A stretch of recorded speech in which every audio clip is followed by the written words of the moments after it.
तो मेरा नाम मुराद अली है। तो मैं जफरवाल तो बोरी जा रहा ही मुंडा एक लाने वास्ते। तो रास्ते दे पुलिस वाले ने डक्या मैनू पेट्रोलिंग वाले ने। तो उन्होंने कहा रोको, असी गड्डी रोकी है सुपनाल के करीब ही। उन्होंने कहा चलान पे करो हेलमेट का। मैं सर ठीक हो गया। तो उन्होंने कहा 2000 रुपये चलान होएगा। मैं सारे 2000 नहीं, गरीब बंदे सी ते थोड़ा पैसे घट करो। नहीं मैं सर चलो मैसेज सानू सेंड करो, असी पे कर देने। उन्हें कहा तो इस तरह करो, सानू 500,000 रुपये दे दो तो तुसी चला जाओ। मैं क्या सर मैसेज तो सानू सेंड करो। तो जो साढ़ा चलान बनया और सानू मैसेज आए असी पे करने तुहानू, ठीक है। तो उन्होंने सानू मैसेज नहीं दसिया, अद्धा पौना घंटा से जलील होए। उस बाद सानू मैसेज आया, उन्हें फिर 500 2000 का नहीं, फिर सीधा 2000 का सानू चलान किया। सानू उन्होंने 500 असी नहीं दिता, तो उन्होंने फिर सानू 2000 का चलान कर दिता। असी ना देंगे 500 दे देंगे, ऐसा मतलब 2000 सानू चलान नहीं हो सकता। फिर अद्धे ज्यादती करते पे ने पुलिस वाले सर। उस बाद मैं ना अपना चलान पे करके ना सैड ते हो गया। मैं फिर वीडियो एक बनाई ने, जिन्हें बंदे आ रहे थे ना नगद कैश हाथ पैसे लै रहे थे, ठीक है। कोई 200 दे रहा, कोई 500 दे रहा।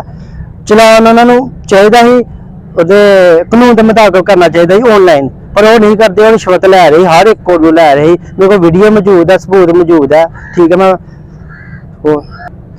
उन्होंने जिले पैसे दे जा रहे हैं ना, वो जा रहे थे छड़ी जा रहे, जो नहीं दिता, जो थोड़े जन गल करे बहस करे, वो फिर उन्होंने 2000 रुपये का चलान करते पे ही। ये वास्ते हुकूमत को नुकसान हो रहा, सानू गरीबों को नुकसान हो रहा, सानू ज्यादती करते पे ने। लिहाजा पेट्रोलिंग पुलिस वाले हुकूमत का नुकसान कर रहे हैं, ठीक है। साडा नुकसान कर रहे हैं। तो मैं हुकूमत अगे अपील करदा, इन्हां दा नोटिस ले, जिन्हें रिश्वतखोरी करते पे ना इन्हां दा नोटिस ले।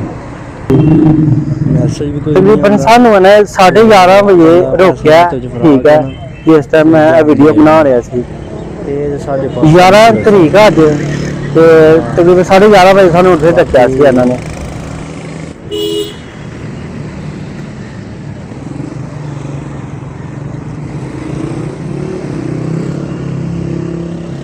रिश्वत लै रहे हैं इस टाइम, रिश्वत गड्डी च बिठा के पैसे खाते जान देंदे पे ने, ठीक है।